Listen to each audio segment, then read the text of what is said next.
اچھا ڈاکٹر صاحبہ دیکھیں، مائک پومپیو کی ایک تحریر آتی ہے ایکس کے اوپر، ٹویٹر کے اوپر، the Iranian regime is in trouble, bringing in mercenaries is its last best hope. اس کے بعد وہ مبارکباد دیتے ہیں اور یہ کہتے ہیں کہ happy new year to every Iranian in the streets, also to every Mossad agent walking beside them. وہ یہ جو ہے بغیر کسی روک ٹوک کے یہ ایکسپٹ کر رہے ہیں کہ موساد وہاں پہ آن گراؤنڈ موجود ہے. اور صاحب ہے کہ مائک پومپیو آپ کو پتا ہے جی جی یہ تو امریکن ایروگنس اور اسرائیلی ایروگنس کا حصہ ہے نا.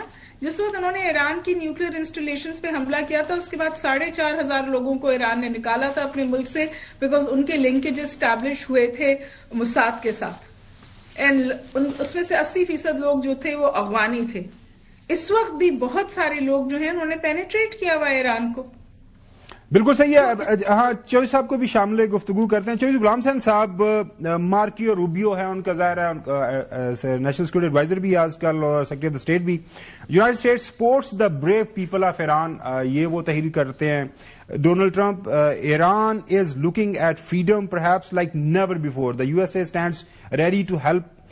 پریزیڈنٹ ڈونلڈ جے ٹرمپ یہ تحریر کر رہے ہیں. ہر روز جو ہے ہمیں یہی محسوس ہو رہا ہے کہ امریکہ اس بات کے اوپر راضی ہو رہا ہے، کوئی سوچ رہا ہے کہ یہ موقع ہے استعمال کیا جائے. ساتھ میں وہ یہ بھی کہہ رہے ہیں کہ ایران والے ہمارے سے رابطے میں ہیں، ان کی اپوزیشن کو بھی اور وہ بھی رابطے میں ہے، اور حکومت وہ جو ایرانین نیوکلیر پروگرام اس حوالے سے ہمارے سے بات چیت کرنا چاہ رہے ہیں، لیکن وہ کہہ رہے ہیں کہ اس سے پہلے شاید مجھے کوئی کارروائی کرنی پڑے. چوہدری غلام حسین صاحب، سادہ سوال، آپ کو لگتا ہے کہ امریکہ مس ایڈونچر کرے گا ایران میں؟ وہ بظاہر یہی سمجھتا ہے کہ اس وقت ایران بڑا کمزور ہے اور یہ کارروائی کرنی چاہیے، ان کو کچھ لوگ یہ مشورہ دے رہے ہیں پریزیڈنٹ ٹرمپ کو.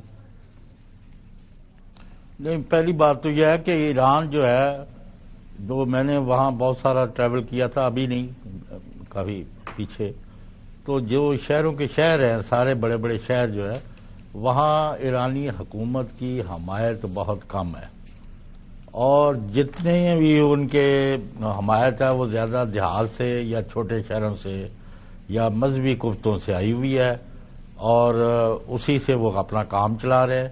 شہر میں کوئی بندہ میں نے نہیں، جب بھی گیا تھا میں تو کوئی ایسی مجھے لوگ نہیں نظر آئے جو آیت اللہ صاحبان کی حکومت کی حمایت کر رہے ہوں.